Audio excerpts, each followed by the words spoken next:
Early on the first day of the week, while it was still dark, great things began to stir in the lives of many, and the world has never been the same since. What a great pleasure it is for us to gather here this morning, this Easter morning, here in this place to participate in this rich story of resurrection. We are Easter people, and this is our story. Oh, Jesus left the tomb long time ago, but this story is the invitation for each of us to experience the new morning after the darkness. We are invited to experience the risen Christ in our lives. And we do so by undertaking special acts today. We bring flowers and Easter baskets into which the kids will deposit eggs gathered in the hunt later this morning. We clothe our altar with special garments and surround it with lilies given in memory of loved ones.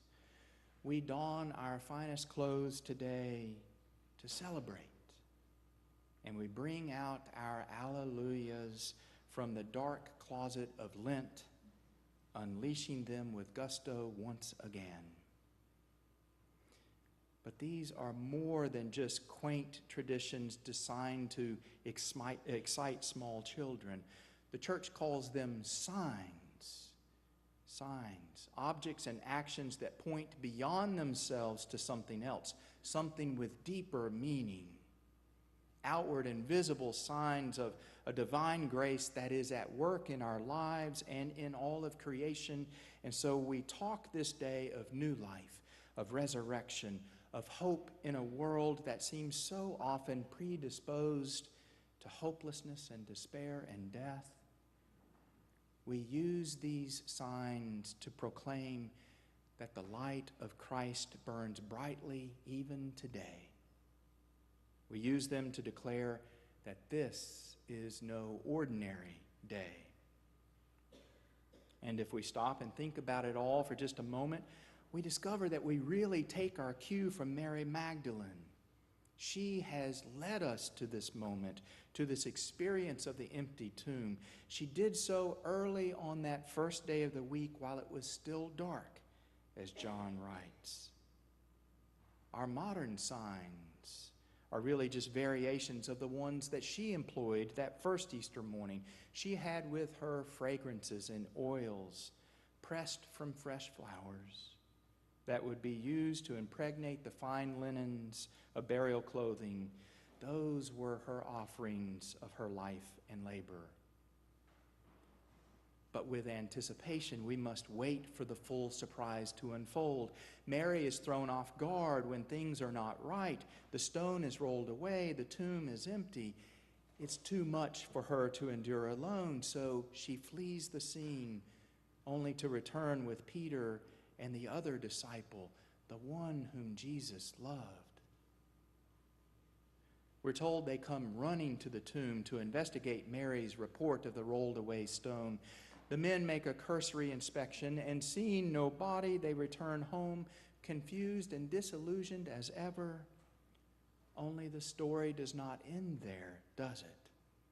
It's all too much for Mary Magdalene, and she breaks down in tears. And God, the one who has delivered Israel from bondage in Egypt, the one who has rolled away the stone and delivered Jesus from the throes of death, this same God now sends angels to Mary.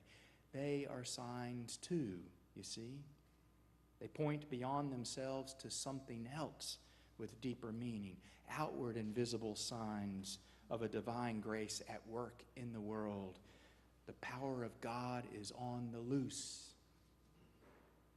And if angels are not enough to exclaim that reality, Mary turns to receive that greatest of gifts and experience with the risen Christ. The tears of anguish become tears of joy. And after a brief encounter, Mary goes and tells the others. And the story continues.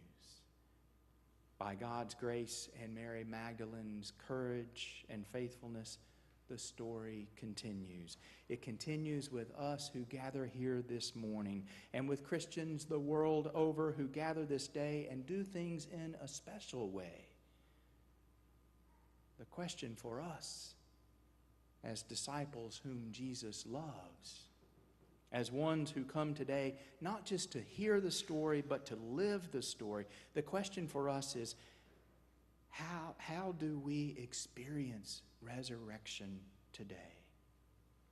And just what would it look like if we, like Mary, turned to see the risen Christ face to face? Would we recognize him? J. McDaniel Hendricks, professor of religion and sometime Tippy McMichael lecturer here, wrote in one of his books, he said, resurrection is a process of being reborn, moment to moment, in a freedom that is centered in the very mystery of God. We understand resurrection when we taste a freedom and freshness that lies in the very depths of our lives. This freedom and freshness is the living Christ, the resurrected one. He does not have a body that is located in space and time. He is more like the wind or our own breathing. The resurrected one is the very freshness of God, the very freedom of holy wisdom as a center that is within us and beyond us, ever present, yet ever new. And so we employ signs with special intentions today. The eggs, the lilies, the fine clothes, the feasts that will come later. They help us orient our lives once again to the hope that arises from the resurrection experience. They help us be alert to the possibility that the risen Christ is out and about this day, ready to call to us as ones whom he loves. So as you finger the eggs today, as you catch the scent of fresh cut flowers, as you taste the bread and wine this morning, as you hear our alleluias break loose from the dark, cold grave and take their place in the heavenly chorus of angels and archangels and all the company of heaven, look around you, and see if the risen Christ has come near. We are resurrection people, my friends, and this is our story. Alleluia, Christ is risen. The Lord is risen indeed. Alleluia.